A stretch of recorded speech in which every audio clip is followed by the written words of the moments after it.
So let me tell you about my client, Jeff. Love Jeff as well. I mean, my client, he's such a lovely man. Okay. Funny, smart, the type of person that literally, if you walked in the room, he would make sure everybody felt comfortable. That is who he is. Jeff, you want to bring him everywhere with you. And, but he had a problem. So he's a rising leader in a company. And his boss hired me because he said, Jeff is a rising leader. I see him becoming a VP within the next year. However, huge issue. He walks into a room, any presentation, by the way, not just with the C-suite and the senior staff, but sometimes even with his own team. And it's almost like, who is Jeff? What happened to Jeff? And he told me, he says, Erin, my problem is I freeze up. I completely lose my voice. He actually had one time we had to speak in front of 600 people.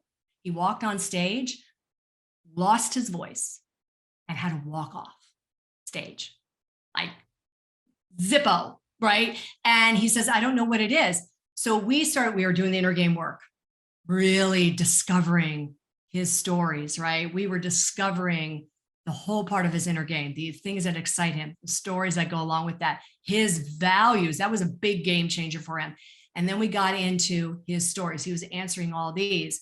And as he was doing this, he realized that this is such an important aspect of who he was. And he was not bringing that to the space ever. He just felt like, no, I just have to be I have to be like everybody else. I have to bring this data, the stats. I got to just report. I just got to report. It's like, no, make your presentation something that people want to listen to, and then have the data and stats, but bring you to the room, Jeff. Like when you walk in the door of every single room, you got to bring Jeff.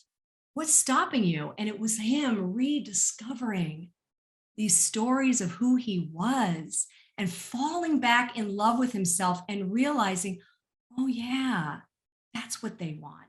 That's what they want. I'm trying to be like everybody else.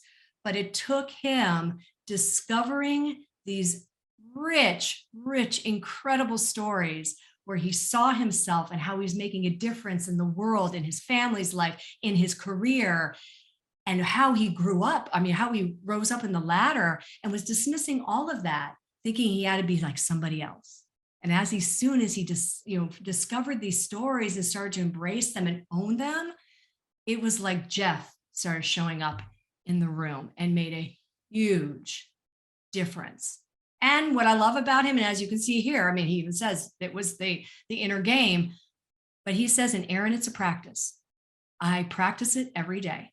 Because he's like, it's really easy to fall back in old ways, right? But he's like, no, I practice it every day because I don't want to go back. I don't want to go back. And he just practiced it. And it was really through that story piece that he just found his aha.